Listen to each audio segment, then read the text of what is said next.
we should be live. Wonderful, splendid, awesome, cool. So, I got a little sunburned, but that's not what we're here to talk about, of course. We're here to talk about Diablo 3, and more importantly, how I am making money with Diablo 3 and how you could be too. So, first thing I'm going to be talking about today is, if you didn't catch the Reddit thread, it's going to be the commodities are coming to the Real Money Auction House. Now, this is a pretty big deal that commodities are coming to the Real Money Auction House. This is pretty significant because of the metagame change. What I mean by the metagame change is, even though we won't be able to transfer gold entirely into money, we will be able to move things at an extraordinarily quick rate. We'll be able to put monetary value on things that are standardized. Your flawless gems, I mean, just all gems, all commodities in general. You only see the lowest price commodity of that type. And you can go to the gold auction house and see the lowest gold price for that commodity. So if a gem's going for 3,000, if a gem's going for 500K and it's selling in the Real Money Auction House for $1.25, that means you can assign a $1.25 value to 500K gold. And even though it's not exact, it will fluctuate, and there will be points where you can take advantage of this fluctuation.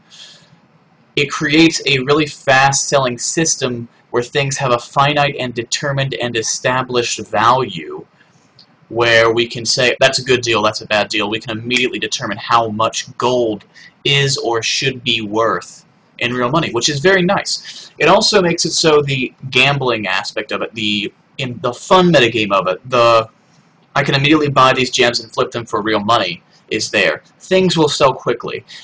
The most important thing right now, given that the player base is dropping off, and I imagine will continue to drop off until PvP is released, because of this, the most important factor right now in making money is how fast you can sell something. I've made a few sales in the past 2 weeks, but my sales have gone, I mean, it's the same amount of money I've always made per sale.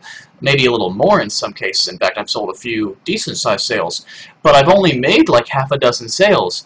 Each sale is becoming much more important when you're selling items because the player base is getting smaller.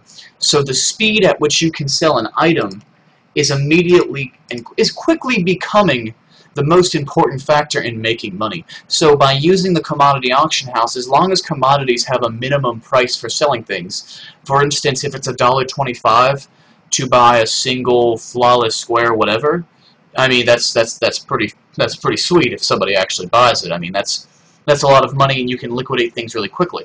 So I'm really looking forward to the release of commodities, but only because the release is not coming with gold. See, if the game was coming out with gold and normal commodities at the same time, it'd be a bigger issue. And not just that, but because of the amount of gold that is available, because of the amount of botting that is occurring, because of the illicit play, because of how much gold is in circulation, just bottom line, how much gold is in circulation, and how few players there are relative to this gold, how many bots there are, etc., Blizzard would they'd sort of devalue their game all to shit if they released the direct gold to money conversion right now. And I mean, this is because, I mean, if you look at it, I've only got like 5 million gold right now, which is the least amount of gold I've had in months, because I'm buying things and then I'm getting good deals and immediately selling them for a couple dollars here and there, and I haven't been farming very much. But the average, gold farmer, he can make a couple million gold a day.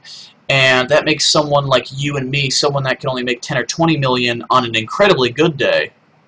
If I make 10 million, if I play the game for an entire day and I make 10 million gold, and I've got 84 magic find, I mean, I get good stuff.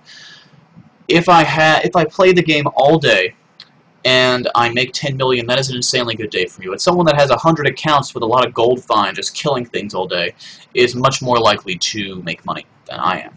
So that's why Blizzard they have no problem bringing over commodities, but they don't want to bring over gold yet. And it's because of the amount of gold that's in the game. They need to ban a lot of accounts that are carrying a lot of gold on them.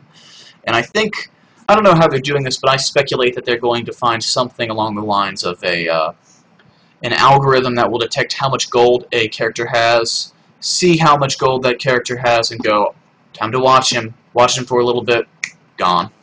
So hopefully they're doing something along those lines about it.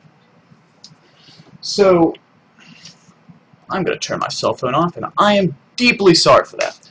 So next is the player base is getting smaller, item sales are slowing down, as I was saying earlier. What have I been doing to continue making a few easy dollars here and there over the past couple weeks? Well, the biggest thing is I will go into weapons or armor, whatever. I'll type in the ideal stats for a piece of gear. Like, let's say a helmet, I want 120 dexterity, 120 vitality, and a socket. Just an example. I'll sort it by that, click enter, and see, all those items. Then I will click sort it from the lowest amount of money. Sometimes I'll do that, but instead of doing that, I will set a maximum amount of money, 100K for instance, and then sort it from the most expensive to the least expensive. Because the most expensive, the 100K ones, are more likely to have a good value than the super, super, super cheap ones. And the idea is you want to get something that's sold way too cheap. You're better off doing the first thing I mentioned, which is to enter in those ideal stats, sort from the least expensive to the most expensive, and look for one that's incredibly cheap, that has stats that are way too good for it. But if you find that, then you can sell it for a much higher profit margin. Or more importantly, with weapons, what I've been doing is I will set the maximum price for a one-handed weapon for 100K. And try this. Search for a weapon with, just search for a one-handed weapon and set the maximum price to 100K and sort it by the highest DPS to the lowest. You can find a one-handed weapon with way over 900 DPS for 100,000 gold a lot of the times. And I'll just buy that and immediately sell it for like $4.